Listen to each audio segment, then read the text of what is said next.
Welcome back to our YouTube channel mining Gyan. आपका हमारे YouTube channel mining ज्ञान में स्वागत है। आज हम माइन फायर का पार्ट 2 डिस्कस करने जा रहे हैं। यदि आपने पार्ट 1 अभी तक नहीं देखा तो डिस्क्रिप्शन में दिए लिंक पर क्लिक करके पार्ट 1 आप देख सकते हैं, जिसमें हमने स्पॉन्टेनियस हिटिंग के बारे में डिटेल डिस्कशन किया था।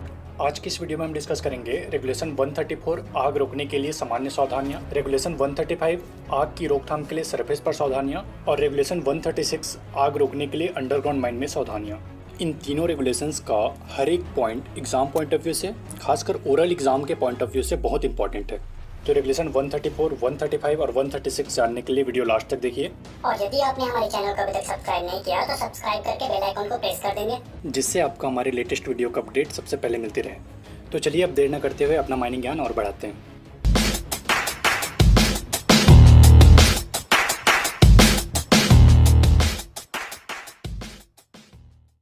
Regulation 134 general precautions against fire, यानी आग रोकने के लिए सामान्य सावधानियां। तो फर्स्ट सब रेगुलेशन है, माइन में तेल, ग्रीस, कैनवास या अन्य कोई भी ज्वलनशील पदार्थ फायर प्रूफ बक्से के सिवाय अन्य जगह नहीं रखा जाएगा। अंडरग्राउंड वर्किंग से ग्रीस या तेल लगी वेस्ट को नियमित रूप से हटाकर सरफेस पर निकाला जाएगा। ओपन कास्ट वर्किंग में या वर्कशॉप में ग्रीस व तेल लगे हुए वेस्ट को नियमित रूप से सुरक्षित तरीके से हटाया जाएगा। लकड़ी से बने हुए ढांचे या अन्य कोई भी कंबस्टिबल पदार्थ पर या उसके आसपास कोई भी व्यक्ति खुली बत्ती या लैंप रखेगा या फेंकेगा नहीं, और न ही किसी को रखने या फेंकने की अनुमति देगा। प्रत्येक माइन में आग का इनिशियल स्टेज में पता लगाने, उसे नियंत्रित करने या बुझाने के लिए पर्याप्त व समुचित व्यवस्था की जाएगी। प्रत्येक माइन का ऑनर, एजेंट या मैनेजर आग की रोकथाम करने, पता लगाने और बुझाने के ऑपरेशन की प्रकृति के अनुसार उचित सावधानी लेगा व उपाय करेगा। तो लास्ट सब रेगुलेशन है, प्रत्येक माइन का ऑनर, एजेंट और मैनेजर यह सुनिश्चित करेंगे कि जब आग के कारण श्रमिकों की सुरक्षा और स्वास्थ्य को गंभीर खतरा हो तो वहां सब कार्य रोक दिया जाए और श्रमिकों को सुरक्षित स्थान पर लाया जाए। तो चलिए अब देखते हैं regulation 135 surface precautions against fire, आग की रोकथाम के लिए सरफेस पर सावधानियां।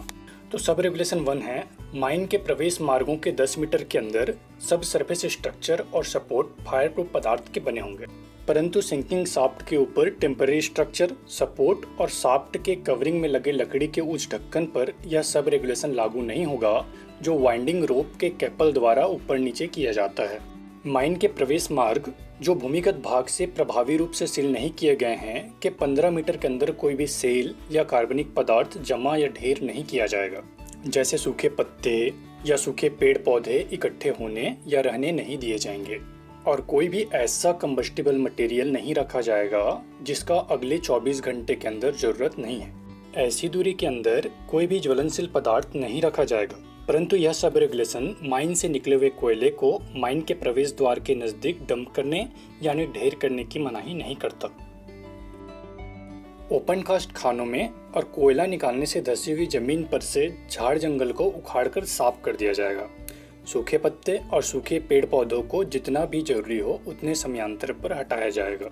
कोयले के आउटक्रॉप के ऊपर या ओपन कास्ट माइन के अंदर या कोयला निकालने से धसी हुई या फटी हुई जमीन पर कोई भी व्यक्ति हॉट एश यानी गर्म छाय या अन्य गर्म पदार्थ जमा नहीं करेगा। मैनेजर की लिखित इजाजत के बिना और उस इजाजत में लिखे खास काम को छोड़कर अन्य अवस्था में कोई भी व्यक्ति किसी ओपन कास्ट खान में या खान के प्रवेश द्वार के 15 मीटर के अंदर आग नहीं जलाएगा या जलाने की अनुमति नहीं देगा। ऐसी अनुमति का ब्यौरा इसके लिए रखे गए सजिल्द पन्ना नंबरदार खाते में दर्ज किया जाएगा। परंतु यह सब रेगुलेशन वर्टिकल बॉयलर को छोड़कर अन्य किसी भी बॉयलर पर लागू नहीं होगा। इस रेगुलेशन में लिखी गई सावधानियों का पालन हो रहा है कि नहीं, इसकी जांच के लिए और यदि आग लग गई हो या आग लगने के लक्षण हो तो उसकी जानकारी के लिए एक कॉम्पिटेंट पर्सन हर 7 दिन में कम से कम एक बार माइन के प्रवेश मार्ग के मुंह, ओपन कास्ट माइन और कोयला निकलने से धसी हुई जमीन की जांच करेगा। तो CMR 135 का लास्ट सब रेगुलेशन है, सब रेगुलेशन 6 के अधीन की गई प्रत्येक जांच रिपोर्ट इसके लिए रखे गए सजिल्द पन्ना नंबरदार खाते में लिखी जाएगी और उस पर जांच करने वाले व्यक्ति तारीख सहित हस्ताक्षर करेगा। तो चलिए अब देखते हैं regulation 136 underground precautions against fire, आग रोकने के लिए माइन के भूमिगत भाग में सावधानियां। तो रेगुलेशन 136 का फर्स्ट सब रेगुलेशन है, शाफ्ट लाइनिंग में या किसी मशीन रूम या इंजन घर के बनाने में या उसके संबंध में लकड़ी या अन्य कंबस्टेबल पदार्थ प्रयोग नहीं किया जाएगा।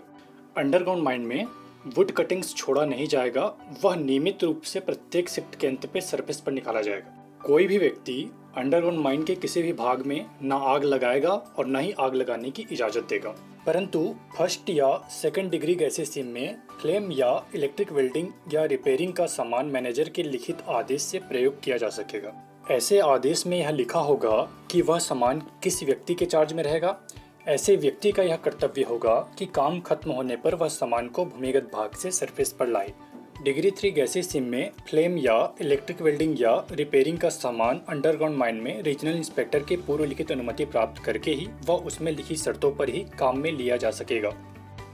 कोई भी व्यक्ति किसी पोर्टेबल बत्ती या लैंप को भूमिगत भाग में नहीं छोड़ेगा जब तक कि वह उस लैंप को वहां रुकने वाले किसी अन्य व्यक्ति के चार्ज में ना दे दे। माइन में यदि लगातार शिफ्टों में काम नहीं होता तो शिफ्ट के अंत में जब सब व्यक्ति माइन से बाहर निकल चुके हैं तो सब बत्तियां बुझा दी जाएगी और सब बिजली काट दी जाएगी। माइन के भूमिगत भाग में आग लगने या उसी माइन में किसी अन्य भाग से या बगल के माइन से आग फैलने को रोकने के लिए उचित उपाय किए जाएंगे। यदि कोई ऐसी आग लग गई है या हीटिंग हुई है तो उसे कंट्रोल करने या आइसोलेट करने के लिए पर्याप्त उपाय किए जाएंगे। स्थायी रूप से बंद न किए गए चलने योग्य प्रवेश मार्गों के द्वारा सरफेस से जुड़े सभी अनयूज्ड खनन स्थलों का इंस्पेक्शन प्रति 30 दिन में कम से कम एक बार किसी कॉम्पिटेंट पर्सन द्वारा इस बात के लिए किया जाएगा कि कहीं अवैध शराब चुलाने के चिन्ह तो नहीं है। ऐसे प्रत्येक इंस्पेक्शन की रिपोर्ट इसके लिए रखे गए सजिल्त पन्ना नंबरदार खाते में लिखी जाएगी और उस पर इंस्पेक्शन करने वाला व्यक्ति तारीख सहित हस्ताक्षर करेगा। So that's all for today. Thanks for watching. If you like the video, hit the like button, share this video and subscribe our YouTube channel for more mining related videos.